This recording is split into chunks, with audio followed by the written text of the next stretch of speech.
Okay, we're live. Hi, this is William Ramsey. Welcome to William Ramsey Investigates. On today's show, I have two very special guests, writers of a recent book. Their names are Frank Falzon and Duffy Jennings, and they published a book right now on Amazon, has 38 five-star ratings.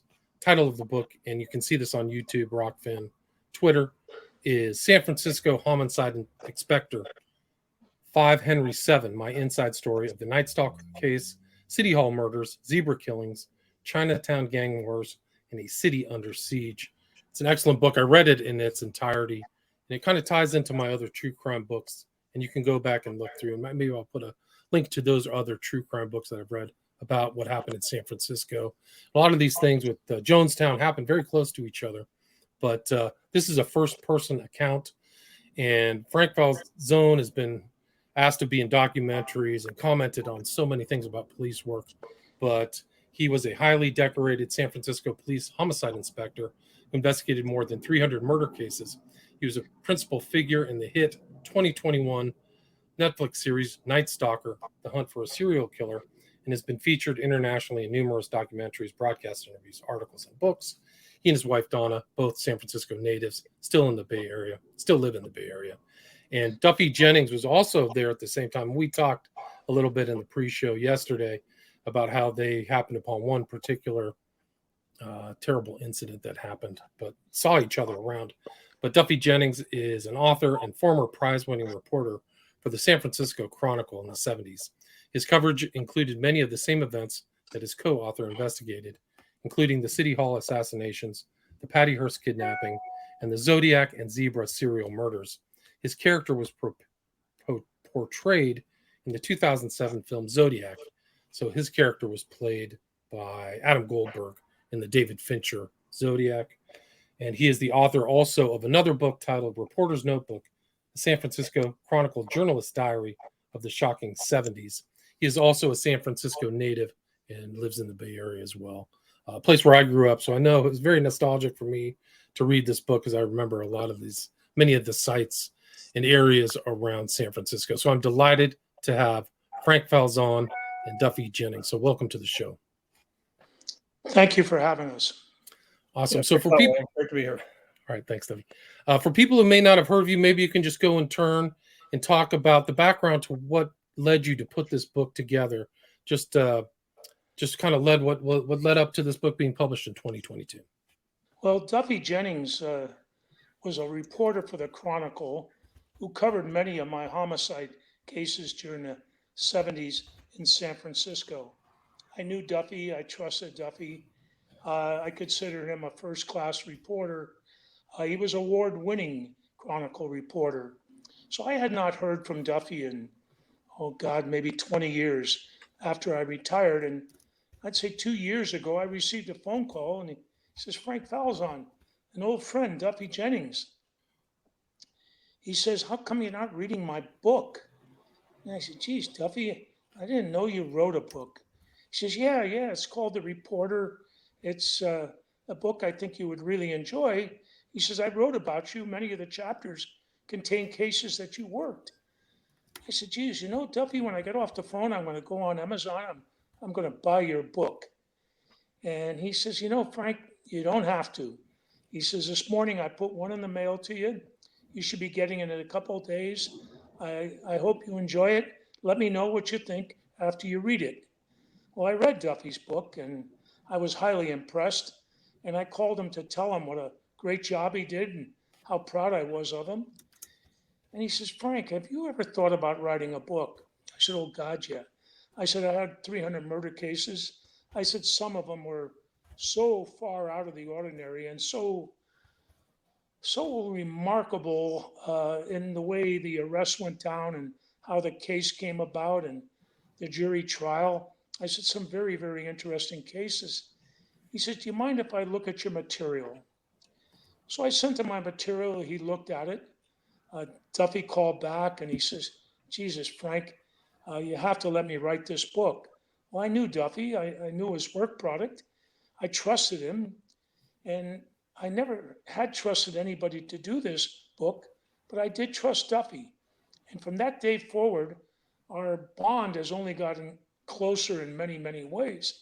He now considers me a smaller brother, I consider him my younger brother. So we're a marriage made in heaven. We work great together, great relationship, and I think we put together one hell of a book. I have nothing but the highest regard for Duffy Jennings. Excellent. Duffy, please go ahead. Frank's my biggest fan, as you can tell, and it has been a great partnership. I want to add that even though both of us have been out of our respective jobs and careers for many years now, there's something about old crimes, cold crimes, old cases that make crime, true crime, still very popular today. And he and I both frequently get throughout the course of a year a number of emails and phone calls and other requests to participate in documentaries like the Night Stalker case and others about some of these old cases. And it was really one of those emails where I noticed Frank's email address was included, and that's why I reached out to him. But it's amazing that even though I covered murders that happened 50 years ago, like the Zodiac case, that I still get these outreaches from newsmakers and documentary film companies asking about these cases. And so in addition to just covering Frank's career, and we picked out 13 of his top cases for this book, there's a lot of interest in particularly the 70s and the 80s and the rise in serial killings, which occurred during that time. There's one crime historian that called it the golden age of serial murder, that time period. And clearly there was a lot of it, not just in the Bay Area, but all over the country. So we think these stories are still of interest to a lot of people. No doubt. In podcasts, true crime is the number one genre. So people are interested in all these stories. They're still in all these documentaries from the 70s. And San Francisco really was a crazy time at that time, right? And Frank, you started in the 60s. Can you talk about what led you into police work and how your family got involved and what it was like actually working as a policeman in the 60s? It was really something else. I think early on I had no desire to be a policeman, but I always had respect for law and order. It was just the way I was raised. But there came a time when I realized I truly did have an interest in police work, and I joined the San Francisco Police Department in 1964, and the city was changing dramatically. Just a few years earlier, in 1958, the then homicide detail, with the same number of men, had 27 homicides. And I believe it was Christmas Day, they solved the 27th murder. They had a 27 for 27 record solved. All of a sudden now, I'm an inspector, I'm in homicide 1970, several years later, and the whole world is turning upside down. The 70s was unlike any other era in San Francisco. I love my city. I was born and raised in San Francisco. To be a San Francisco police officer, I literally thought it was a badge of honor. I was so proud to be a policeman and to reach my pinnacle, which was an inspector, and within a matter of a year to be transferred into the homicide detail. It was like, oh my God, everything's happening just the way I want it to happen. Well, each and every day I'd come into work and it was like, what can happen today? When I say that, we had the zebra murders, we had the Zodiac, we had the SLA, we had Patty Hearst. All this was happening in the 70s. We had a great influx from all over the United States regarding the hippie generation coming to San Francisco. All these beautiful young ladies coming in with a flower in their hair, singing kumbaya, drinking wine, having sex, and smoking pot. It looked beautiful. I'm a cop and I'm thinking, did I miss something? I mean, these people are so happy. Well, I didn't miss anything because a short time later, it got very dark and it got very ugly. And these same beautiful women were strung out, were dying on the street. They were using hard drugs, and we find many of them with a needle stuck in their arm. It turned sad and pathetic. And then in the 70s was also the big influx across the country for all the gay community to come to San Francisco, the Castro, the Polk Street area. It was a tremendous rise in gay individuals, and most of them were doing unprotected sex. And we had the bathhouses, and we were literally ending up with nude bodies thrown in debris cans, and the coroner was labeling them death at the hands of another. And we had no clue what was going on. Eventually, we would learn it was some sadistic type of sexual pleasure one individual would be inflicting on another individual that was causing the death. But it wasn't an intentional murder. It was individuals making extreme sex that led to an individual's death, not knowing what to do with the body. They would dump it in a debris box. But the 70s, I can't believe anywhere in the country was like San Francisco. Yeah, it was crazy. There were so many things going on. The society was just in an upheaval, culturally, racially, politically. And what can you talk about your background, Duffy, and kind of your career that kind of coincided alongside Frank's? Sure. I want to add some things to what he's saying, but just like Frank, I was born in San Francisco to a journalist father and a mother with a Stanford English graduate, and I just grew up kind of knowing how to write a sentence. Clearly, I was terrible at math and science, but I'm just a few years behind Frank. But we had so many similarities. We loved playing baseball and being part of baseball in the Bay Area, and a lot of similar experiences through schools and friends. And luckily for me, I got a job as a copy boy at the San Francisco Chronicle when I was 19 years old in the late 1960s. And this is just at the time period that Frank's talking about, with the influx of all of these kids and others from around the country that seemed great at first, but along with that came, as you said, the socio and cultural changes that we saw that, I trace back to the mid 60s and the Vietnam War and the protests that arose to the war and on campuses all around. Then you had the assassinations of Martin Luther King and Bobby Kennedy in 1968. And then 69 was the Manson family murders down in LA. And people just started to turn dark and get involved in more and more violent crime. And so I started as a reporter, a general assignment reporter, but a lot of my focus was on these crimes and others that were taking place in and around in the Bay Area at that time. And as a young reporter, it was a great, busy place to be. But as Frank points out, by the mid to early 70s, we had not only all these things that you were talking about with the Zodiac Zebra, Patty Hearst, and others, but at the same time, on a national level, the country was changing dramatically.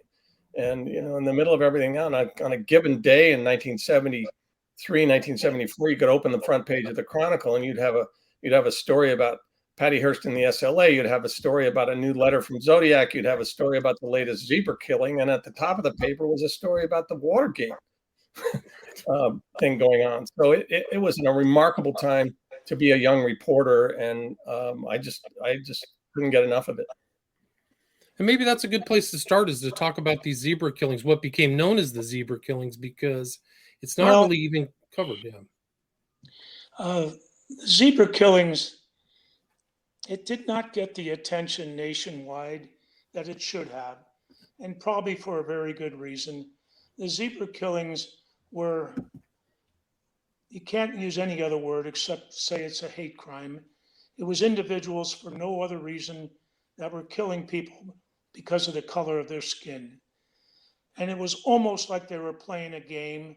According to the witness that testified in court, they had a point system for the killing of a child, the killing of a male, and the killing of a woman. And accordingly, whatever you killed, you would get X amount of points. In this death group, within the group called the Nation of Islam, these were very dark characters. They called themselves Death Angels, and we had no clue. I mean, Monday morning quarterbacking by the media, by society, is very easy. Once you know the results, you can usually figure, why didn't they know this? But all we knew was people with no contact, no relationship at all to the suspect was murdered. And we'd have a body on the street and try to piece it together. Unfortunately, 15 people were murdered in San Francisco. Historians now say between San Francisco and LA, there's more like 72 to 75 murders by these death angels. And it was strictly a white individual being killed by a black person, not a narrative that anybody would want to go nation on. So it was really played down anywhere except San Francisco. The mayor at that time, Joe Alioto, this was paramount that these killings had to stop. We had 7 teams in the homicide detail. The Greeks, we called them the Greeks, John Pertinas, Gus Carreras. They were the lead team on the Zebra Killers. Their counterpart, another team, Rotea Guilford and Earl Sanders. Earl would become the first black chief in San Francisco's history. Those two were the backup team to the Greeks. And then we had everybody else handling those cases and then turning them over in the morning to the lead teams. And then you look across the room, we had Dave Toschi and Bill Armstrong working the Zodiac. You had in the corner Frank McCoy and Eddie Erdlatz working the SLA and the Patty Hearst kidnapping and the giveaway program headed up by the Prisoners Union. It was just an amazing time to be a young inspector working in a very, very chaotic situation. So many things happening, so many pressures, so many let's get things done. One night, fortunately for Jack Cleary, my partner, we're out working one of our murder cases, and it's kind of like twilight around 9 o'clock, but it was daylight savings time, so it was still light out. I have the window rolled down. We had just been driving around town after having dinner, and we hear gunshots. And Jack, my partner, says, "Frank, that's gunshots." And I said, "Absolutely, it's gunshots." We turn the corner, and there is a young, white, blonde college girl laying out of the car on the passenger side, head first down towards the sidewalk. And we don't see anybody, but we were right there. Jack jumps out. He runs to the young lady. She literally dies in his arms. I started to run with Jack, and I realized he doesn't need 2 of us over there. I went back to the radio. I put out the hottest call on the police radio, a 406. And when the 406 went out, every cop in the immediate area closed in on Market Street near this UC Extension College where this young girl was attending. And within minutes, they had a suspect in custody. He still had the weapon. He had changed some of his clothes, but we were able to pick up those clothes later. And I'd say within an hour, I had a confession from him, which was a bunch of garbage, but it was very self-serving. He alleged that she offered to give him a ride, and when he got in the car, she called him the N-word, which infuriated him, and he had no choice but to shoot and kill her. Now, again, this case was handled by Jack Cleary and myself. And her name was it was Frances Rose, right? And Yes. Cleary, she died in his arms, and that was October 30th, 1973. So right at the height of everything. This was probably the second known case that occurred regarding zebra. And we didn't even tie it into the Greeks. Jack Cleary and I handled that case. The suspect, Jesse Lee Cooks, was convicted. It wasn't until maybe at least a good 12 to maybe 16 months that we started tying Jesse Lee Cooks to some of these early killings and this group called the Death Angels. He was eventually charged along with 6 others on the day when all the rest went down for these zebra killings.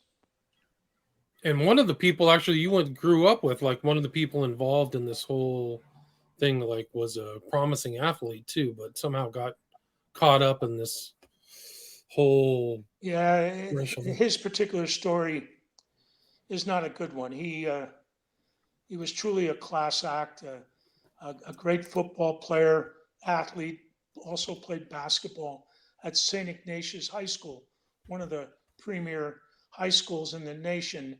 I played football with Tom Manny, and that was a young man's name. I would confront him again in my early days on the street in the Fillmore, but he was not the Tom Manning I knew. He now had a processed hair, Vaseline face, a do-rag, and he was hanging out with many of the known criminals and pimps in the Fillmore district. When I talked to Tom, I asked him, "What's all this about? This is not you." And he said, "Well, Frank," he said, "I was a pretty good football player." And I said, "Yeah, you were, Tommy." He says, "I got drafted by the Pittsburgh Steelers, and they cut me." And I said, "Well, it's probably because you're not that big and maybe not that fast." He said, "Oh, no, I had all the talent. They cut me," and he used the N-word. And I looked at him like, "Wow, how can you say that, Tommy?" He says, "Because it's the truth." But then I thought about it, and the whole Pittsburgh Steelers backfield were black men, and successful black men. They had some of the best defenses in the country. So I didn't pay much attention to Tom after that, but I would see him at the station house being arrested for petty crimes. And then all of a sudden, maybe a year or two later, I saw him dressed up in a suit with a tie and a shirt. And I thought, good for Tom. He straightened his life out. Well, he had become a member of the Islam Nation, and he was attending the religious beliefs on Geary Street, part of my beat. And I thought, well, if he's doing good, I don't care where he's at, as long as he's not in trouble. Because I like Tommy. Well, he ended up being one of the individuals that we ended up arresting on the day that all the arrests went down. Tommy was a businessman. He owned Black Self-Help, and several of the victims were tied back to having worked with Black Self-Help, trying to help them grow their business, and they ended up being victims of the zebra killers. Now, were the zebra killers all definitively tied to the Nation of Islam? Was that according to confirmed? inside information that testified during the trial, they were all tied to the Nation of Islam, a group, an extremist group, obviously, that were known as the Death Angels. I see.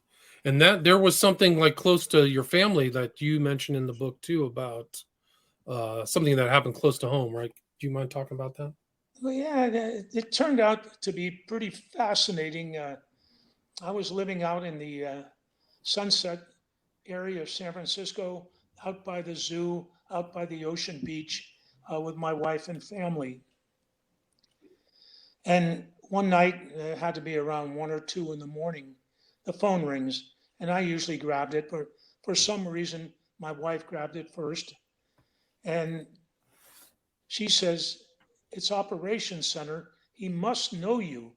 He said, "The murders are right down the street, not too far from our house." Well, I rolled out that night. I got down to the crime scene right at the foot of Ocean Beach, right there in the sand.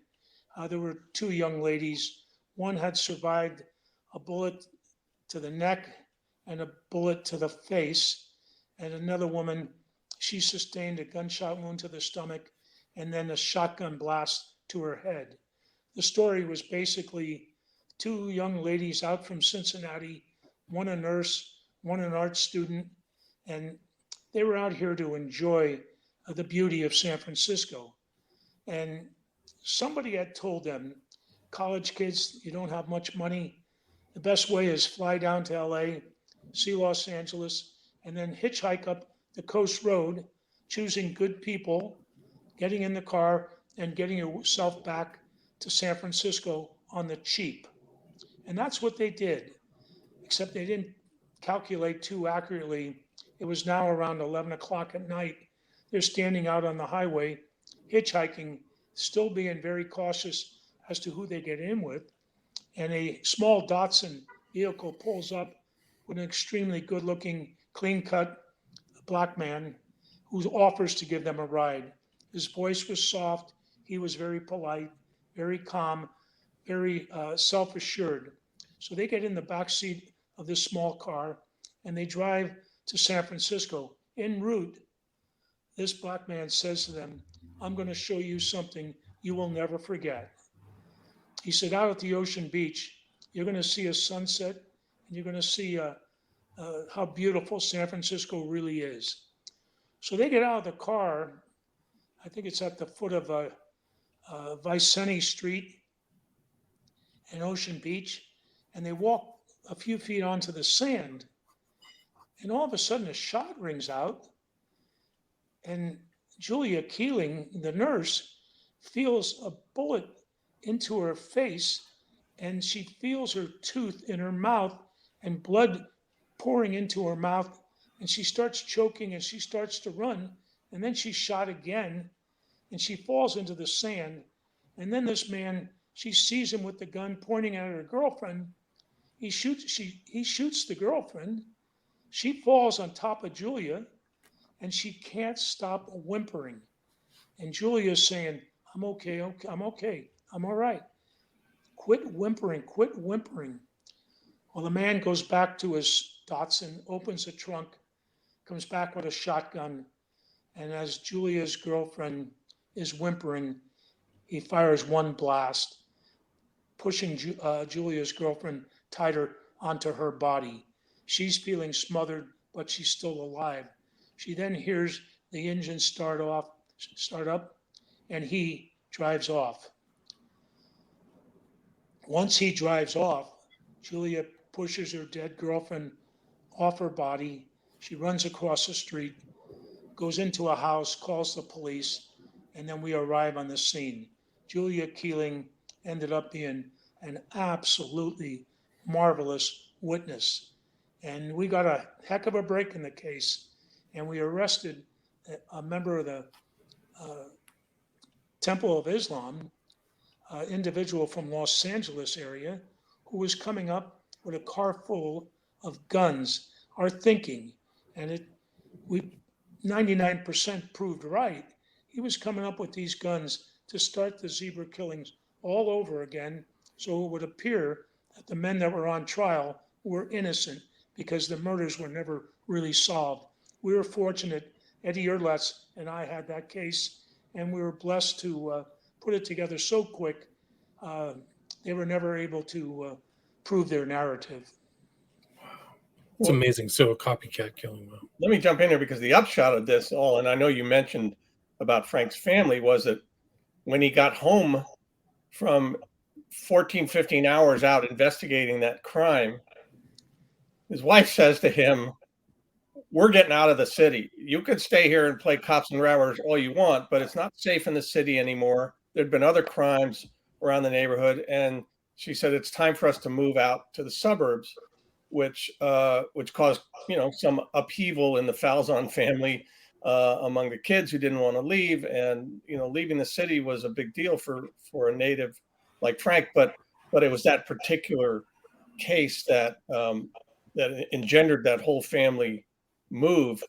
And yet, if Donna was worried about his safety or the family's safety, it didn't really solve or keep Frank from couple of his most dangerous cases, one of which we write about in this book, which happened a couple of years later. He wasn't even on duty. and he was on his way to a night class at City College. He was continuing to try to get his college degree, and he was in civilian clothes in his own car when they drove by. He drove by a neighborhood grocery store, and Frank happened to see what looked like a man holding a gun arm's length at the clerk of the store.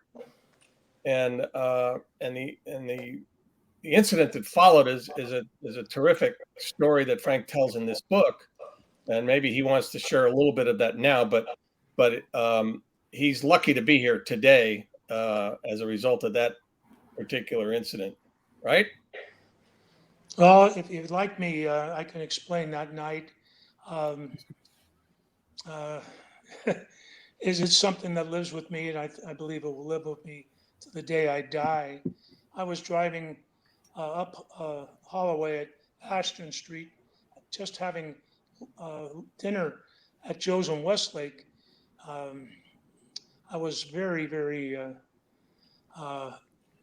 much thinking about my class. I was taking a course on plants and flowers and whatnot, and I wasn't doing so good. So totally concentrating on going to school, and I'm driving by the corner grocery store called Selmy's Market. And Selmy's Market was a corner store with double doors. The doors were both open to the inside, so as I'm going through the intersection, I can see right inside. And I see this man. He's about, he had to be 6'4", 6'5", very tall, and he's got something in his hand, and it looked like he was punching people. And then I slowed down, and I'm staring in the store, and I was partially right and partially wrong. He had a .45 automatic in his hand, and he was pointing it at people in the store. I quickly realized I was on viewing a robbery in progress. So I pulled my car over to the curb, got down behind a car right outside the store. I got my gun drawn, and I'm pointing it at the store, and I'm thinking I'm going to give this guy one chance. Police, freeze, drop your weapon, and if he doesn't, I'm firing. And I looked down at my hand, and I thought, Jesus, I'm shaking. I'm thinking like a policeman, but my hand's acting like a coward. My hand is shaking. So all of a sudden, I remember giving myself a real pep talk, like, you're a coward, you're a chicken, you're afraid, and it's going to cost you your life. And all of a sudden, I was very rigid. My hand's not shaking anymore. And I'm waiting for this man to come out of the store. What happens next is unbelievable. That's the best way I can put it. A car pulls up, and a guy gets out of the car. A tall, skinny black man dressed in a white polyester suit, white socks, white shoes. And he is the happiest, nicest man I've seen ever. And he's whistling, and he's kind of skipping towards the store. And if I didn't know better, he wanted to go in, buy a jug of booze, and head over to his girlfriend's house. But I'm thinking, oh my God, he's going to walk in. He's either going to be held as a hostage. I can't shoot him. I'll be killed. He can't go in the store. So I step out from my cover, trying to warn him to get out of the way. I got my gun in my right hand, my badge in my left hand, and I'm whispering, get back, get back. Poor guy, he doesn't see my badge. All he sees is a white man with a gun. He said, oh, mister, please don't shoot me, don't shoot me. Just as he says those words, out of the corner of my eye, the holdup man comes out of the store. And he's bent over like a fullback going through the line, both arms folded across his stomach like he's packing a football. I would find out later that he had the .45 in one hand and a bag of money in the other. So I turn, I look right at him. Police, freeze. I now think because there was two of us there, he probably thought he was surrounded, and he fired randomly, firing two shots. How he missed me or the other person, I have no idea. The other person in the white pantsuit, I never saw again. He took off running, never saw him again. In the meantime, the bad guy, the robber, he's heading towards the street. The car that I was standing behind, he is now running towards that car out into the street. He's already fired 2 shots. I returned 1 shot at a moving target. I hit him in the shoulder. He's now out on the street. I used the cup and saucer, a new technique that had just been taught to us, and I found out that I was a better shot because up to that point, I was one of the worst shooters in the police department. I had a bad habit of flicking my wrist and throwing my bullets everywhere except where they should go. Anyhow, I was using the cup and saucer. I trained my gun on the man that's running away, but I don't pull the trigger. For some reason, I couldn't shoot the man. He turns and he's looking right at me, and with the 45 fires 2 more shots. I could see the arc from the gun, and it was like a horseshoe of fire. 2 shots. I know I'm going to die. And I remember saying to myself, dear God, let me take him with me. And I fired a 2nd shot. He went down. He's in the street. Somehow his bullets again missed me. So now I walk behind him. I'm standing behind his head. The bag of money is in one hand. Some of the money's coming out of the bag. He's got the gun down between his legs, and he's twitching. And every time he twitches, the gun is moving. And I'm just got my eyes fixated on the gun, and I keep yelling, Mister, please drop the gun, drop the gun. I look over at the store and it hits me. Oh my God, somebody's going to come out with a shotgun and blow me in half. So I holler, there's a head sticking out of the store. It turned out to be the owner of the grocery store. I said, how many more are left in there? How many more are left in there? He's all, no, only one. He points at the man on the ground. By this time now, people, we're in a neighborhood, a very upscale neighborhood, are coming out of their houses. They're standing on their stoops. And I raise my hand up with the badge. I'm screaming, I'm a police officer. I need help. Get me help. Please get me help. And oh my God, I look up and here comes a black and white police car, red light and siren, right down Holloway Street. And it comes to a screeching halt right at the feet of the suspect. And Big Pete Maloney and Officer John Sheehan jump out of the police car. Sheehan calls for an ambulance for the suspect. Pete Maloney goes over and removes the gun from the suspect's hand. It wasn't until that moment that I felt I survived this horrific incident. Yeah, you were very fortunate. You said also in the book that the fact that he had a 45, it's not as accurate as other guns. But you had some astonishing statistics, like a small town of policemen died in the 70s, like 2,200. And that's always was an ever-present thought. You was always there behind you, your head, about the possibility of dying on the job, right? There's always the possibility that, but it wasn't something I dwelled upon. I felt that I was there trying to do the right thing by people, trying to help people of all colors, all races, all persuasions. I felt I was a fair cop. I really felt I was a good cop. My job, to me, was help society. I was the individual that would stand between the victim and the bully. And I thought that was honorable. I still do to this day. Right. And I mean, you stood behind one of the biggest monsters out there, Richard Ramirez. Can you talk about, you start an intro of the book about you being involved in that whole case. Can you talk about the beginnings of how you were on the trail of the Night Stalker? Is that a question for Duffy or for me? Either one of you. Whatever. I know. Duffy, do you want to cover this? Well, just to the extent to say that, for all the cases Frank was involved in, probably the most high-profile, notorious killer got most of his attention in Los Angeles.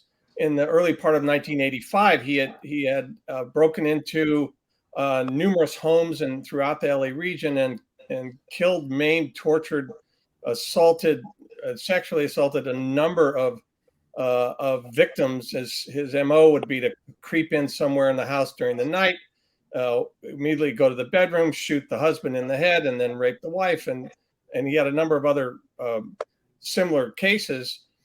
But what wasn't known was that when things got hot in LA, or he thought the cops were on his case, he would come to San Francisco. And in this one particular instance, in August of 1985, Frank was on call with his partner Carl Klotz, and they got a notice about a homicide in a residential area, coincidentally also out near Ocean Beach, where he talked about the other case of a Asian couple, Peter Pan and his wife, who'd been attacked in the middle of the night, both shot. She was assaulted. She survived for a while. But when Frank and his partner got there, they found the most incredible crime scene that he can recall among all of his cases. I kind of let him describe that, but it wasn't known at the time that it was this walk-in killer or home invasion killer that was operating in LA. But very soon after Frank and his partner got on the job, they learned about the connection and similarities between these two cases. And I think that when you look at the Night Stalker case, and if you saw the Netflix documentary, the 4-part series about that in the early part of last year, you realize that it was Frank who actually was able to determine the name of the Night Stalker, Richard Ramirez. And once he learned that, he was caught within 48 hours. Wow, yeah. And that goes through the burglary he did in the marina or something like that. Is that right? Yes. I'll pick it up from there, Duff. What Duffy explained is very, very accurate. My partner, Carl Klotz, and I got called out to street Eucalyptus in the Sunset District, very upscale neighborhood, manicured lawns, everything perfect. And one of the things we say in the book over and over is you never know what you're going to walk into. And this day, it started out kind of slow. It was a weekend. Carl and I had an easy week. And what we walked in that day was not a typical crime scene. Here were two people who were shot in their bed while they were asleep. And then the woman was raped and sexually assaulted. And then the killer sadistically went into their refrigerator, ate their food, leftovers from dinner, and then he regurgitated on their kitchen floor, vomited on the floor. He then went into the living room area, and with some sort of knife or sharp object, he carved a satanic symbol, a star, a circle, and underneath and on top, he wrote Jack the Knife. And then for some reason, like he was praying to his Satan devil, God, he masturbated right before this sign, leaving a puddle of fresh semen below the symbol of Satan. We had no clue what we were working on.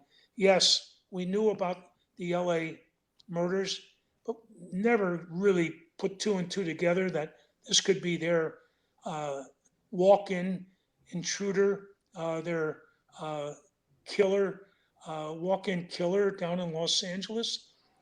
We had no knowledge. So we're kind of dealing in the dark. We put out an all points bulletin to all units explaining exactly what we found and what a crazy crime scene. We must have some sort of real sick, psychotic, insane killer on the loose. And we knew we had to get him quick. So Right, and that was Peter Pan, right? So that's Peter Pan, yes, that's Peter and his Western wife Barbara Los Angeles. Pan. They were the two victims, both shot in their bedroom while they were asleep. He had came through the downstairs garage window, climbed their stairs on the inside to the living quarters into their bedroom, shot both of them. He left a Toyota tire iron outside the window that he used to pry the window open with. So this is all that we had to work on until Monday morning. An outstanding investigator by the name of John Perkins works for the Glendale Police Department. He had had a very, very similar case, grisly case, where the fan was on because it was such a hot summer. And when the killings went down, blood was splattered all over the room. He called my partner, Carl Klotz, and he says, I might have something that links my cases with your case. And he starts talking to Carl. Carl wasn't so sure there was a connection until John Perkins said, we had casings left at our crime scene that had pink primer on the casings. Pretty rare. When Carl heard that, he got very excited. I walk into the office. Carl tells me, we fly down to LA. We now believe our case is tied to the LA cases. In other words, this walk-in killer, this intruder, was working not only Los Angeles, but also the San Francisco area. Well, those bullets, casings that we found were tied directly by criminalist examination to the LA cases. We have a match. So Carl and I spent days down in Los Angeles gleaming everything we could from the Los Angeles Police Department and also from the LA Sheriff's Office Department. It was the LA Sheriff's Office that were the task force leaders on this so-called intruder. By this time, the link is made by the media. He's no longer calling the walk-in killer or walk-in intruder. He's now being called the Night Stalker, going from San Francisco to Los Angeles and back. We come back up to San Francisco, and our investigation, my partner and I, we pull all the recent burglary reports for several months in the city of San Francisco. And ironically, one of the reports I'm looking at, my son, my oldest boy, Dan, who always knew he was going to be a police officer. He had to go to college first.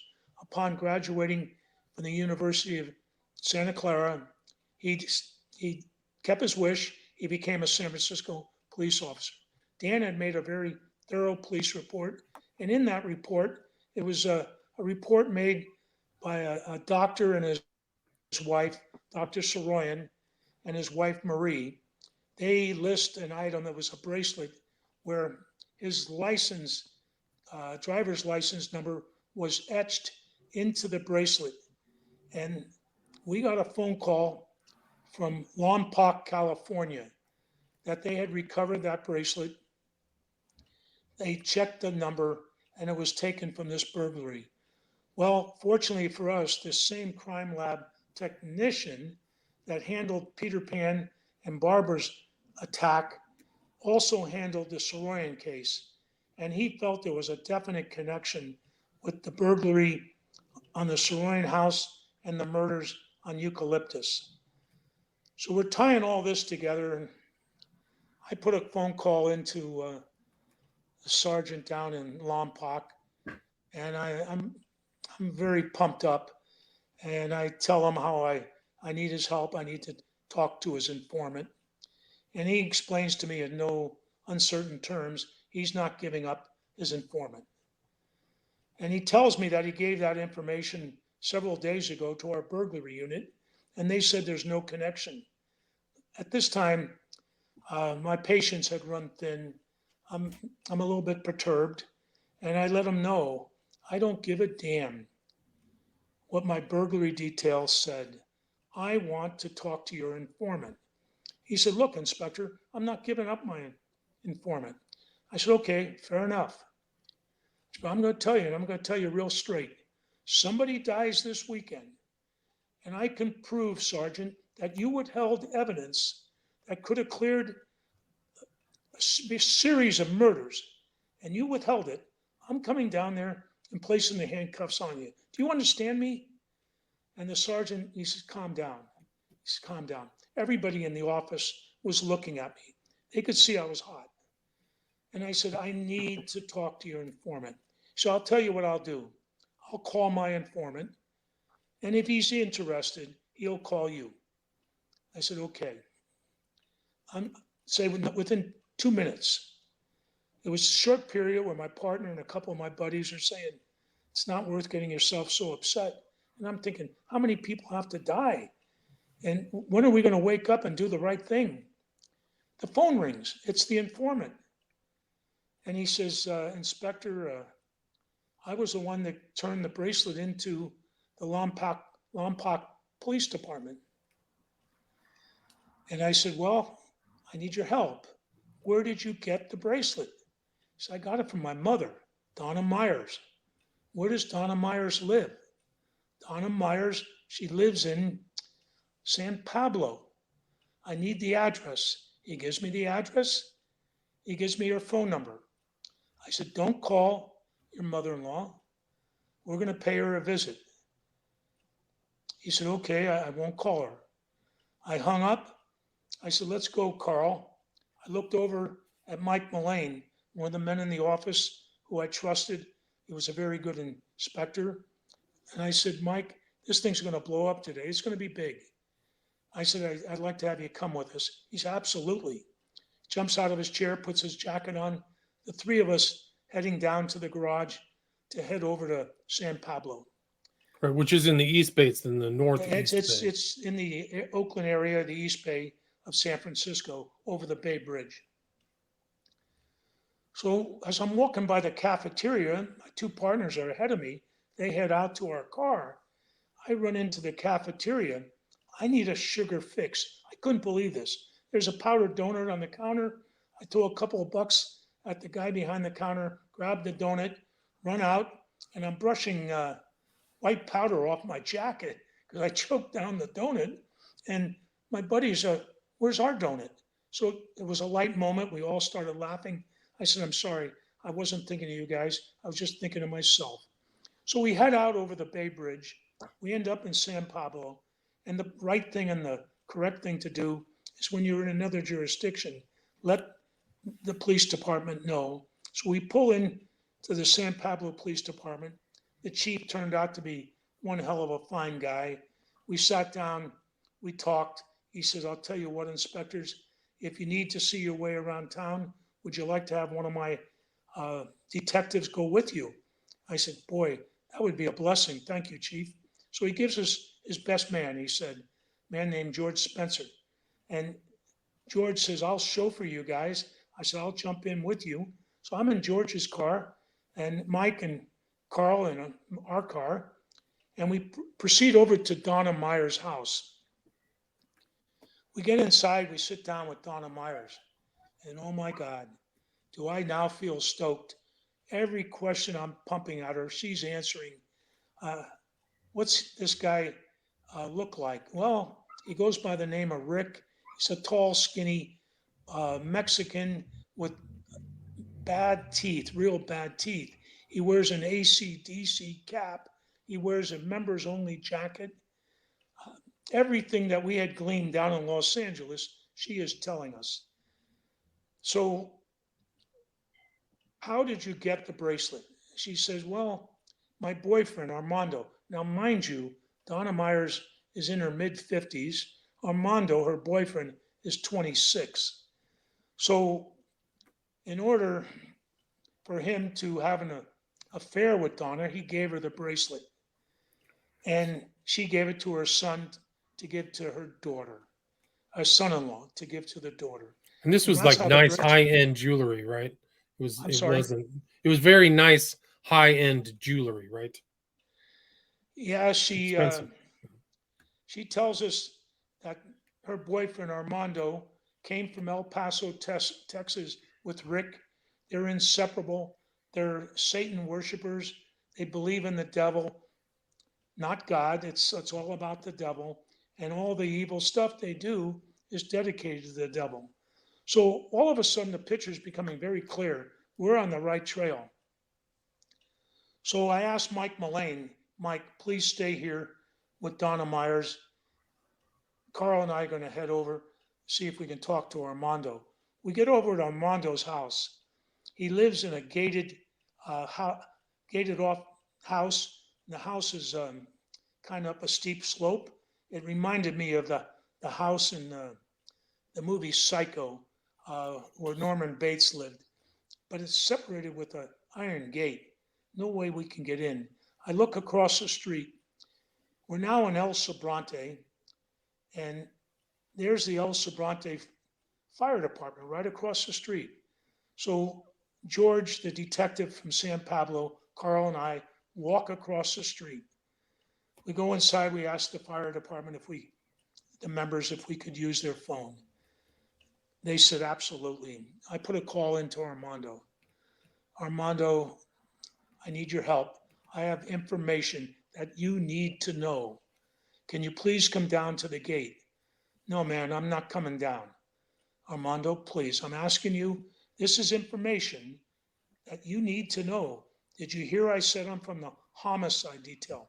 I wanted him to think that maybe some tragedy might have occurred in his family in El Paso, and maybe he should come down and talk to me. He says, all right, I'll meet you at the gate. So now Spencer, the San Pablo cop, Carl, and myself walk across the street. We're standing at the gate, and here comes Armando walking down the street with two Doberman pinschers that are growling. And I'm looking at him and I'm thinking, oh my God, how am I supposed to talk to this guy with two growling dogs staring me in the face? So I looked at him. I said, Armando, the information I have is so important. I'm not going to stand here looking at two growling dogs. Step out from behind the gate and we'll talk. Otherwise, I'm out of here. And I started walking back to the San Pablo police car. And next thing, when I turn around, Armando's right behind me. I said, Armando, yeah, what do you want, man? What the F do you want? And I said, what I want, Armando, is to tell you we need the last name of your friend Rick. He said, oh, F you, you're not going to get my friend Rick's name. I said, Armando, you're not understanding. We believe Rick is the Night Stalker, the man that's been killing people in Los Angeles, killing people in San Francisco. He says, you stupid effing cop. He says, you don't get it, man. I know my friend. When my friend was LA, murders were happening in San Francisco. When he was in San Francisco, murders were happening in LA. I said, Armando, please look at me. I'm a very fair detective, very fair. If your friend is innocent, I will clear him. I just need to know his last name. F you, you mother effer. He is not going to talk. So I said, okay, you're under arrest. I was placing him under arrest for possession of stolen property. That bracelet was linked to the Sorian burglary, and he was the last person other than Donna Myers to have the bracelet. So I pat him down. He has no weapons. I place him in the back seat. Carl Klotz instinctively opened the back door. I place Armando in the passenger side in the back seat. Carl goes around behind the driver's seat, sits down in the car. The San Pablo detective gets behind the steering wheel. I climb into the front seat. I look into the back seat. I'm turn my head, I'm leaning back, and I'm looking at him, and I'm trying to be straightforward. I said, look, Armando, I need your help. What is Rick's last name? He says, you mother effer, you put your hands on me. Who the F do you think you are, you mother effer? And I said, Armando, none of this is necessary. what's his last name? He says, you heard me, you mother effer, F you. And then he looks down, and I guess in frustration, I had my hand on the seat, the front seat uh, armrest, near the armrest, and I had formed a fist. And he comes up with I didn't have him in handcuffs. He comes up with both fists like he wants to fight me. He says, oh, you think you're a tough mother effer. He says, you want to fight me, man? Come on, fight me. Well, I learned a long time ago, somebody challenges you, they got their hands up, you don't take that first punch. So I fired a right hand into the back seat, and I hit Armando right under his left eye, causing about a half-inch cut, and he fell over onto my partner, Carl. Carl pushes him upright, and he's looking at me with a look of hate, and he dabs his face, and he sees a little bit of blood. He says, you mother effer, look what the F you did to me, you son of a B. He keeps cussing at me. He says, as he's tapping it, he says, is that as hard as you can hit?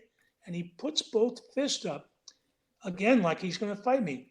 I said, no, I'm not a tough guy, because he kept calling me tough guy. I said, no, I'm not a tough guy, but I'm going to tell you what. I'm going to show you right now how hard I can hit. I'm going to split you from the top of your head all the way down to the crack in your behind. And I started to swing my fist over my head, directing it into the back seat, as powerful a blow as I could ever throw. To this day, I have no knowledge if I would have done it or not, but I shook the living hell out of him. He fell back in his seat. He put his arms in a cross, and he screamed, Richard Ramirez, man, that's his name, Richard Ramirez. I then collapsed in the front seat, and I said to George Spencer, the San Pablo detective, please drive us to the Hall of Justice in San Francisco. It was those two words that broke not only our murder case, but broke all of Los Angeles murder cases. Richard Ramirez turned out to be the Night Stalker, the best friend of Armando Rodriguez. And Armando Rodriguez cooperated with us, became a witness for the prosecution. He was given immunity from the stolen property charge. And when I last spoke to Armando, he thanked me. He says, Inspector, you saved my life.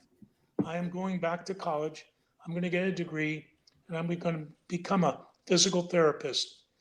I don't know if he ever did, but we parted on good terms. Something that started out ugly ended up very good. We cleared so many cases, and Richard Ramirez would end up dying in prison after being convicted of 17 Los Angeles murders. Right, and it was your warrant that had him held in Los Angeles, right?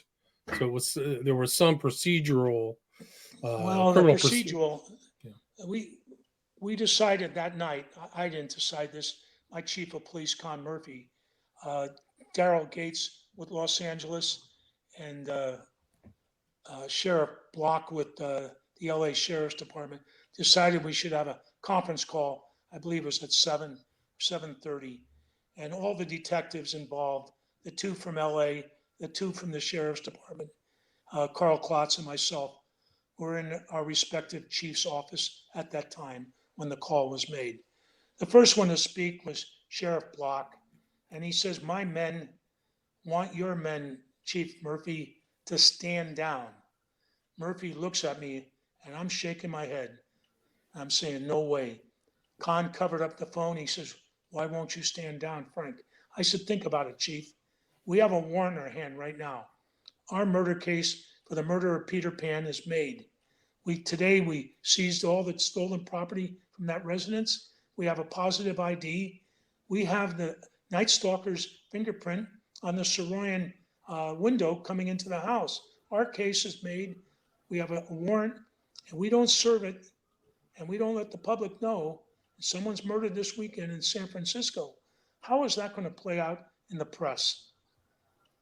And Murphy nods his head in the affirmative, and he says, my men won't stand down they're going public with this immediately. And to Daryl Gates's credit, he says, gentlemen, Chief Murphy's right. Tonight, 10 o'clock, 11 o'clock, not sure which time it was, we're going public as statewide that Richard Ramirez has been identified as the Night Stalker. Within 24, 48 hours, Richard Ramirez was in custody. And we were back on a plane, Carl and I, responding to Los Angeles at their request to hold Richard Ramirez on our murder case until they could work up their cases. Right. So that was the hold. And he eventually came back up to San Francisco and said something to you, right? Well, sometime later, after the trial where he was found guilty, he had to be taken to San Quentin. Our district attorney said, those cases down there, the trial was very convoluted, and incompetence of the defense attorneys was always mentioned in the paper, so that we thought maybe those cases could be overturned. So our district attorney says, Frank, would you please have Richard Ramirez booked into our prison on the murder of Peter Pan and Barbara Pan, so in case those cases are ever overturned, he will not be released. So I meet Richard Ramirez upstairs in our city prison, and we book him for the 2 murders, stolen property, other charges, and he's now being led back to the holding cell after our charges are placed on him. And with that heinous laugh that the sick man had, he turns, he looks at me, I'm walking away, and he says, "Hey, Falzon." I had no clue he knew my name. I turn around, I look at him, I said, "Yeah." He holds up his hand, and in the palm of his hand, he had a satanic symbol again. It's a pentagram, downward facing that pentagram. And he holds that up, he's laughing, and he says, "You would like to know about the 2 old ladies, wouldn't you?" And he caught me off guard, and I said, "What 2 old ladies?" He says, the 2 old ladies up on Telegraph. That was your case. It was me, Falzon. And he laughs, and they take him back. And it dawned on me, it hit me like a ton of bricks. 6 months before the Peter Pan case, he had brutalized 2 elderly women living on Telegraph Hill. One of them had gone to the window, pulled the window open to scream for help. He pulled her head back and slit her throat open. Just a very sick, demented man. And then we find out Mike Mullane, he had a case where a little girl, I think she was 7 or 8 years old, had been raped repeatedly and left dangling on pipes in a basement of an apartment house as she was crucified and murdered. Again, this was Richard Ramirez, and it's been cleared because of the semen left at the crime scene. He was a monster.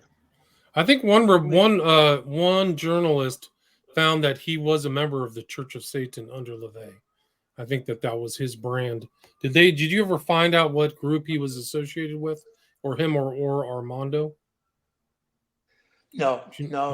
I did not ever talk to Richard Ramirez. He had an attorney at that time, which would not allow us to interview him. So Armando never talked about their Satan connection. He said, "Oh, that was all Rick." So as much as Armando helped us, I don't think he was 100% leveling with us. Right. And you got a meritorious conduct medal for your work in the Ramirez case, correct? Carl Klotz, the crime lab technician, Larry DeBoer, Inspector Mike Mullane, and myself. Yes, we were awarded a meritorious investigation conduct medal. It was based on that case that Con Murphy wanted to go out on a high note, and he soon retired thereafter. Gotcha. Among your other awards, you showed them in the book. You have pictures of Armando Ramirez in the book as well, so people can check that out. There's a lot of really great pictures of you at the time and some of these other cases. Duffy, what would you like to add? I mean, maybe you were involved in some of the stories that Well, Frank was. yes, I want to just add right at this point, when you hear this man tell these stories, and he's talking about a murder that happened almost 40 years ago, his his remarkable command of detail, the memory of these incidents, and the steps that were taken in the shootout, in the Ramirez case, from a journalist perspective, this is what struck me the most when I started to talk to Frank about these cases and what he remembered, and the fact that he kept a lot of his files and notes. That I said, this is what makes this a good book, because he's a storyteller. And what we did was just take these stories and put them into a narrative first person memoir form. But you realize that Ramirez was 1985. This is pretty close to the end of Frank's time in the department and as a homicide inspector. I think it was another 6 or 7 years right before he retired. But when you go back to, again, the biggest cases, and we talked a little bit about the early 70s, the Zebra Zodiac timeframe, Patty Hearst. It was the later 70s that really turned San Francisco upside down. And I refer now to, first of all, the Jonestown tragedy that occurred in Guyana on November the 18th, 1978, when Reverend Jim Jones, who had taken all of his followers from San Francisco Bay Area down to Guyana, ended up assassinating Congressman Leo Ryan and several news people, and then cajoled almost 900 people into committing what he called revolutionary suicide. That particular week in San Francisco, the city was in mourning. Most of those people were from San Francisco. And yet, just 10 days later, on the morning of November 27th, 1978, Frank and I both went to work that morning, and both of us at about 11 a.m. were notified by our bosses that we needed to report to a shooting at City Hall. Now, of course, we weren't communicating with each other at this time, but ironically, I was sent to cover a shooting, and he was the inspector on call with his partner Herman Clark that day, and was told that there had been a shooting at City Hall. And both of us basically arrived almost at the same time with different job responsibilities. And yet we didn't really talk about this until we started on this book so many years later, of how closely together we had come on that day. But what became for Frank an even more dramatic situation was that the suspect, and ultimately the man convicted of killing Mayor George Moscone and Supervisor Harvey Milk that morning, was a man that Frank had not only grown up in the neighborhood with, had attended the same school with, had been also a police officer in the same station house with, named Dan White. And so this was a very upsetting, obviously conflicting situation for Frank in all his years as homicide. Here's the mayor lying dead on the floor, and another policeman telling him the suspect is his old friend Dan White. And so we go into this in detail in the book about Frank's questioning and drawing a confession out of Dan White. But there was more to it than that, just because of the relationship that the two of them had. And so I mean, Frank may want to comment about this, but that whole situation in which I'm sent up there to write a story about the mayor being assassinated. He's sent up there to investigate this assassination. It said the irony of the two of us getting together, some 40 plus years later to write a book about these cases is pretty remarkable to me. And that was a huge event. Those two events right back to back were really something else. And it is amazing that you knew Dan White growing up, played softball with him, and you actually kind of followed his life in a really kind of a sad, unfortunate way. Yeah. Dan White, as a young boy, was several years behind me at St. Elizabeth's Grammar School. At Catholic school, you're taught the Ten Commandments, and pretty much all the kids believe in God and you shouldn't do bad things. But, you grow up and you quit believing all those good things you learn and you try to put them to use. But some of us step out of character. Well, that wasn't Dan White. Dan White remained a very good Catholic, a very good person. He was a leader of his family. His father had died similar to my father when he was a young boy. He came from an Irish family.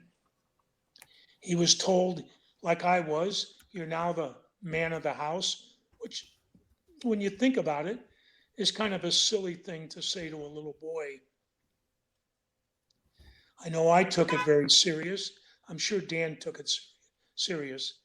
Growing up in the neighborhood, it was called Portla Playground. Growing up in the Portla, baseball was my life, and apparently it was this younger boy, Dan White's life. For me, it was a thrill uh, to work out with the college boys from the University of California who would use Portla Playground on for their workouts. And as a kid, they allowed me to flag balls and run down balls in the outfield.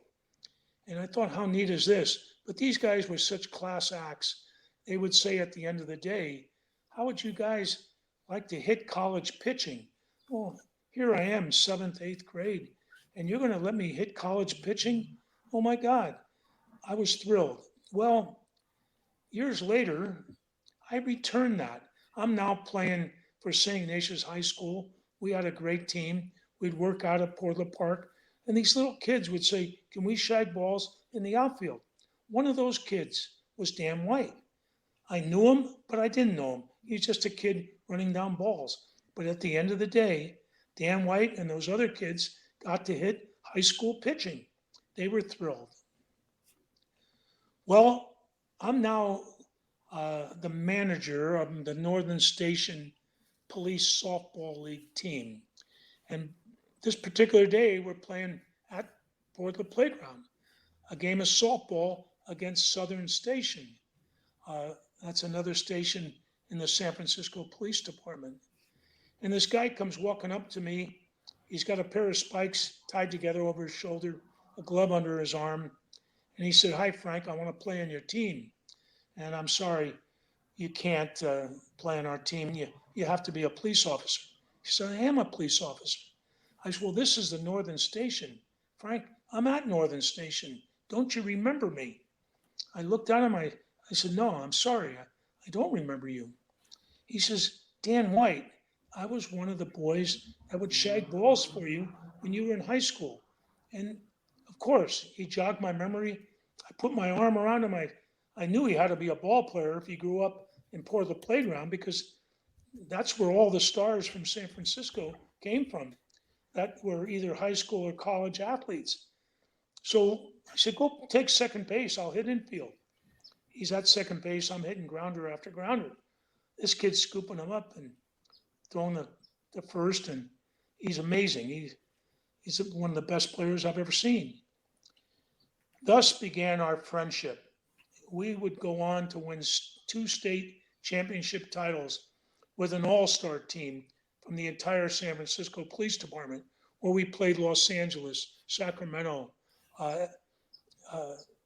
you name it, up and down the coast. Any department that wanted to send a team to Tahoe could enter the tournament.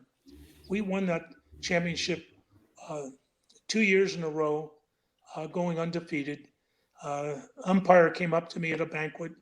I was awarded a plaque from Dan White, where all the team chipped in, thanking me for being their manager and leading us to 2 straight state championships.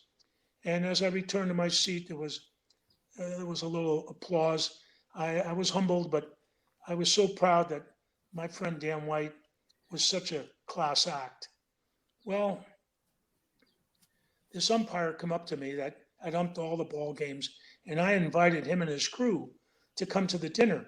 He says, you know, Frank, I've been umpiring for 20 years here in South Lake Tahoe. I've umpired many, many softball games. The best ball player I have seen in my 20 years is that shortstop of yours by the name of Dan White. Quite a compliment. That was Dan White's element. Sports, hell of a football player. His element, policeman, great cop. His element, fire department. He'd gone into the San Francisco Fire Department, the department where his father was a hero, had passed away. And for some reason, he was going to leave the fire department and become a city supervisor. He walked into the homicide detail. And he walked over to my desk, and I look up, and there's Dan White. Hey, Dan, how are you? He said, oh, hey, Frank, I got news for you. I'm leaving the fire department. I'm going to run for city supervisor to represent our district. You're the first one I'm telling. I'm here to tell you first, Frank. I'm going to be the supervisor of our old neighborhood. I looked at him. I said, Jesus, Dan, why do you want to go up there? You're going to be a fish out of water. My partner at that time was Jack Cleary. And Jack gets vehement with him. He says, Jesus. And Jack starts swearing at him. You got to be out of your mind. How the hell would you make a decision to leave the fire department where you're making a good salary, going up to City Hall where they pay $9,000 when you're making $36,000 with the fire department? And Dan says, no, I feel a responsibility to the people of San Francisco, and I want to become a city official. Well, and he was fairly young at the time too, right? 32. I'm Not sorry. kind of like he was young. Dan was young at the time compared to maybe some older seasoned politicians. Oh, absolutely. Probably one of the youngest that ran that year. And there was also another neophyte, a man named Harvey Milk, that was running to represent the Castro area, the gay part of San Francisco. Initially, people, well, it was probably homophobic. Definitely not. That's not who Dan White was. Him and Harvey were best of friends. They were the two new ones on the Board of Supervisors. They became very close. Unfortunately, a couple of issues came up where Dan voted against Harvey. Harvey voted against Dan. Now the relationship was not so good anymore. San Francisco at that time, and trust me on this, San Francisco, there are no conservatives. Some people might be liberal conservative, but there are no conservatives. Everybody leans a little left. And Dan and Harvey, the board at that time was 6-5 liberal conservative. And that vote was irritating those that were liberal and progressive. So when Dan resigns, it's in the paper that Dan White is resigning as city supervisor. I'm elated. I'm thinking, oh my God, he's going back in the fire department. His wife, his children, everybody's going to be happy. Dan never belonged up there. Well, what happens is the city leaders, Chamber of Commerce, the Police Officers Association, the Firemen's Association, they get Dan, you can't resign. You got to go get it back. You're a representative. You're letting all of us down. Dan, being this naive, nice guy, he can't let his friends down. Okay, guys, I'll go back. I'll get my job back. I'll go see George Moscone. So he walks into the mayor's office, and George was such a, he could charm a snake. George just was so gregarious, such a powerful man with the gift of gab and able to convince anybody of anything. And Dan White says, George, I want my job back. Do you want to go over? Dan White says, if it's up to me, George, you got you. Dan White says to George, I want my job back. And George says, if it's up to me, Dan, you have the job. You got your job back. Well, Dan's leaving the Hall of Justice very comfortable with himself, knowing that he's getting his job back. As he walks by Harvey Milk's office, he hears Harvey Milk on the phone with George. And basically what Harvey is saying is, you can't give that Dan White back his job. He can't get his job back. He is so conservative. We don't want him back on this board. So Dan knows that Harvey is is backdooring him. And he is such a straight guy and gullible. He goes home believing George is going to do the right thing. He told me I was getting my job back. Whole time he's not sleeping with his wife. He's downstairs in the den mulling over a bunch of articles where his father was a hero fireman. He's stressing over whether George is going to keep his word. Well, that Monday morning, the phone rings and Dan answers it. It's a woman from a local radio station, and she says, Dan, do you know that the mayor is going to appoint somebody else to your seat at 11 o'clock? And Dan said, oh, no. The mayor is going to give me back my job back. So he hangs up on her. The phone rings again. It's Denise Abkar, his assistant in the Board of Supervisors. And she says, Dan, at 11 o'clock today, the mayor is appointing a replacement. It's not going to be you. Dan says, I'll be right down. He puts on his police revolver, puts multiple rounds in his pocket, gets in his car, drives to the city hall, walks into the mayor's office. He greets the mayor's secretary, Sir Cupertini, and he said, I want to see the mayor. She says, okay, Dan. She rings into George's office. George opens the door, says, come on in, Dan. Takes Dan into the back ante room, and he says, sit down, Dan. I'll pour us each a drink. And Dan looks at him, and Dan wasn't a drinker. I don't want to drink. I want to know why I'm not getting my job back. And George says, well, Dan, it's politics, and I've decided you're not the right person for the job. Dan, in his confession, says his whole head started to feel flush, and he felt he was going to blow the top off his head. He got angry. He took out his gun, shot the mayor, and when the mayor was on the ground, put 2 more bullets in him. He then left and did the exact same thing in Harvey's office. The first one in that door that saw Dan White was Dianne Feinstein. She says, oh, Dan, I just got back from vacation. Come in here. I want to talk to you. Her and Dan were very close. Dan White was Dianne Feinstein's protege. She was also one of those liberal conservative votes. Dan says, I'll be right with you, Dianne. Walks into Harvey's office. He said, Harvey smirked at him. Harvey knew what was going on. And so he said, I took out the gun and I shot Harvey. And then I gave him 2 more shots.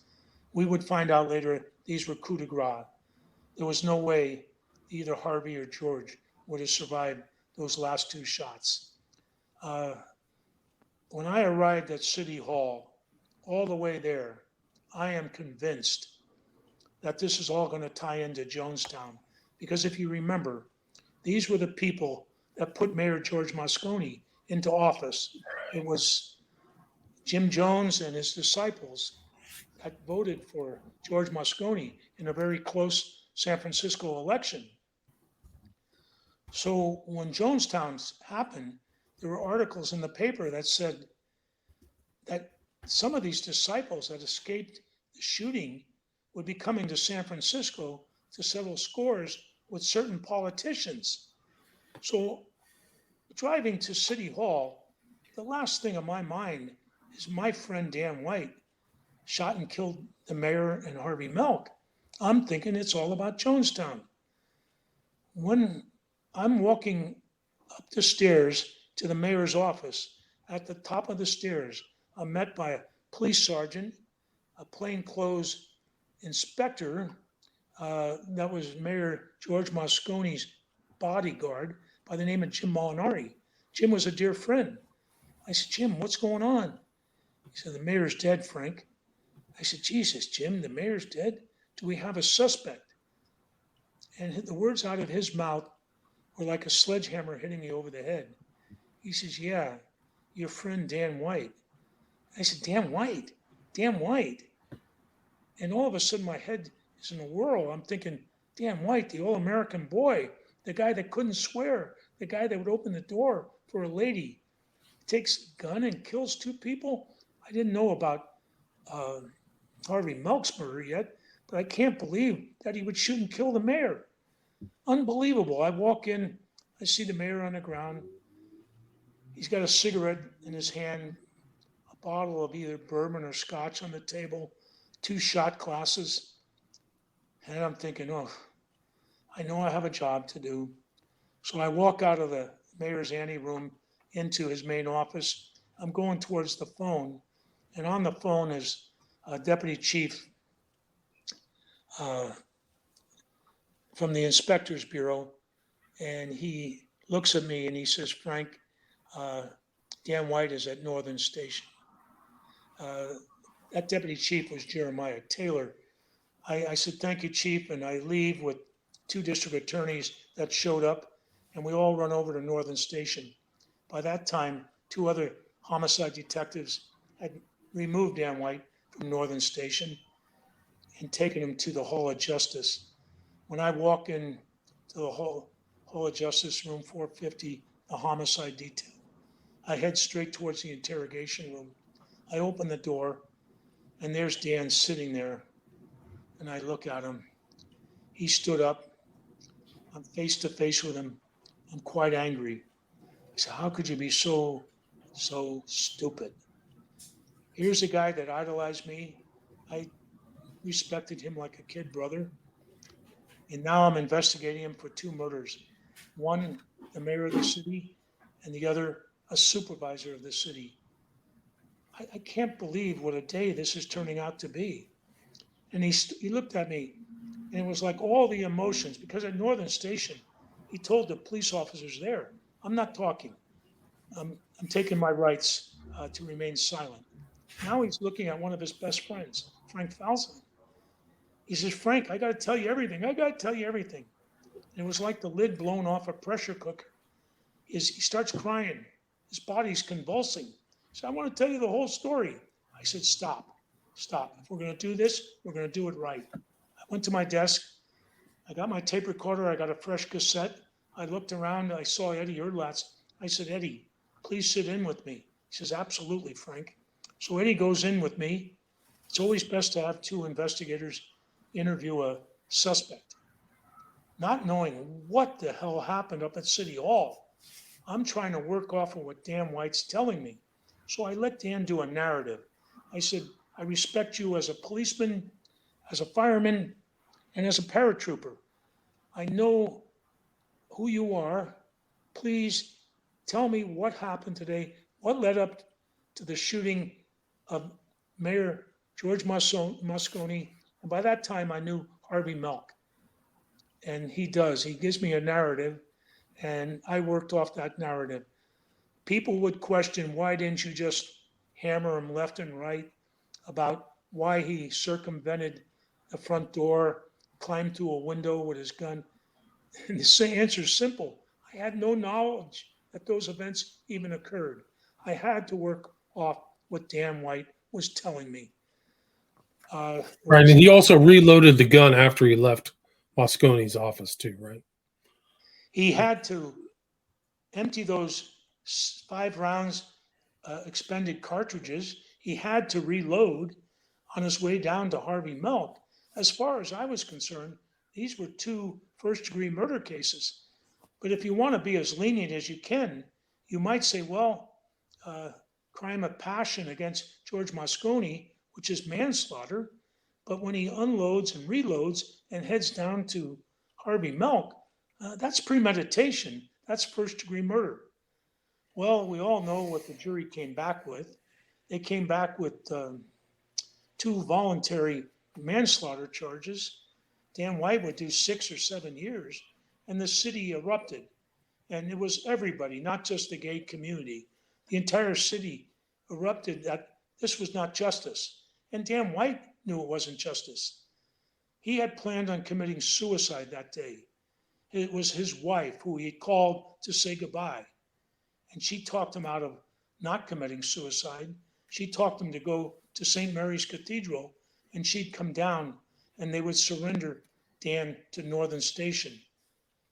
So wouldn't be for years later that I would find out the truth from Dan White. And what was that? When Dan White was released from prison, everybody wanted to know where he was. It was just something that the press and the public wanted to know. Well, Dan White was down in Los Angeles. One night I'm sitting at home, my phone rings. He uses a name other than Dan White, but I knew it was Dan White. And he says, "I'd like to see you, Frank. I want you to know what happened that day. And I want to tell you the whole truth." Well, as an investigator, I decide I have to go down and find out the whole truth. So I flew down to LA. I met with Dan White. He was wearing a disguise, baseball cap, sunglasses, still the very clean-cut, all-American boy, fit as a fiddle. He said that he wasn't driving, he wasn't taking a cab, he wasn't using a bus, that he would walk wherever he wanted to go. So I spent, I think, 2 days, maybe 3 days with Dan. The first day was just getting reacquainted. The second day was at the 1984 Olympics. Dan White's family had sent him tickets to some boxing matches and to some track and field events. And I was with Dan for those 2 days. The second day, we're sitting out in the courtyard around lunchtime. We both had bought a hot dog, potato chips, and a Coca-Cola. And we're sitting there talking. And I said, "Dan, before I head back to San Francisco, I have to know what happened that day. What the hell happened, Dan?" And he looked at me, he says, "You know, Frank, I really lost it." I said, "God, you really did, Dan." I said, "Still to this day, I can't believe you did what you did." He said, "No, I can't either. But it was going to be a lot worse, Frank." And I looked at him. Now, you talk about knocking me out of the chair. He's telling me it's going to be a lot worse. I said, "What are you talking about, Dan?" He said, "Do you remember I had extra bullets in my pocket?" I said, "Yeah." He said, "Well, I had 21 bullets. I had a 5-shot revolver. I had 5 for George, 5 for Harvey. I had 5 for Willie Brown, state supervisor, one of the Democratic leaders in California, would end up being San Francisco mayor." And I'm stunned. And he says the last 5 were for Carol Ruth Silver, one of the board members that he apparently wasn't pleased to see. Anyhow, Right. So he was going to kill 4 people, not 2. So that's really incredible. he was going to kill 4 people. It was interesting, too, that he became friends with Sirhan and Sirhan in jail. Like, he was brothers with Sirhan, which is really a remarkable aspect of that story. But there's a lot. I mean, I got to wrap this up pretty soon, guys. But there's a lot more in this book. We covered 2 of the cases you had, but you have cases on some of the gang stuff in Chinatown.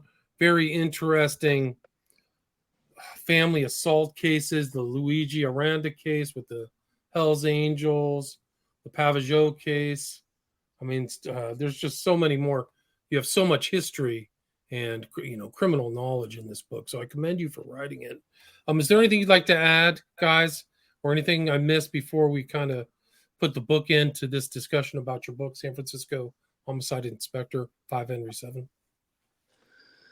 The only thing I'd like to add, and this just happened in the last couple of days, our book it's been out now maybe 2 to 3 months, and it's done very, very well. I received a message from the president of the San Francisco Police Officers Association. She felt the book was absolutely fantastic. She placed an order for 500 copies. She wants to give them out to San Francisco policemen so that they can see what a dedicated cop life is like. And it could be used as a training book for future rookie police officers. Congratulations. That's great. Really awesome. Duffy, is there anything you'd like to add? I would just like to say that, it's, as a journalist, it was such a pleasure and delight to work with Frank on this book. His honesty, not just and his attention to detail, not just about his cases, but even in his personal life and his emotional feelings about a lot of these cases, things you don't hear from cops very often. And we've gotten a lot of feedback from people who are saluting him for being, both truthful yet vulnerable about his own doubts and his own questions and his own cases where there's a couple that got overturned, and just his general fairness overall. And I think anybody who picks this up, whether you're a true crime fan or not, will find a pretty amazing story. Yeah, there's a lot there. The whole story of Massey, death penalty. There's a lot of things about procedural, criminal procedure too. So there's a whole, just the amount of knowledge that's in this book. I commend both of you. And thank you so much for your time. I will include the contact information for each of you. Each separately have your own website. And those websites are www.frankfalzon, Falzon, and then duffyjennings.com. People can find out more about each of you guys through that and contact you as well, both through those websites, correct?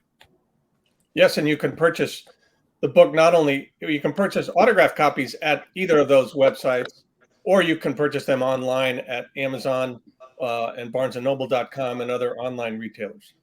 And you are selling signed copies through one of your websites, correct? Both of them. Both of them, so you can get Either signed one, copies. yes. Excellent. And thank you again. And the title of the book, excellent read. I read the whole thing, cover to cover. Title of it is, again, San Francisco Homicide Inspector 5 Henry 7. My inside story of the Night Stalker case, City Hall murders, zebra killings, Chinatown gang wars, and the city under siege, just published 2022. And the authors are Frank Falzon and Duffy Jennings. Thanks so much for your time. Thank you, William. Thanks a lot, William. All right, stay there.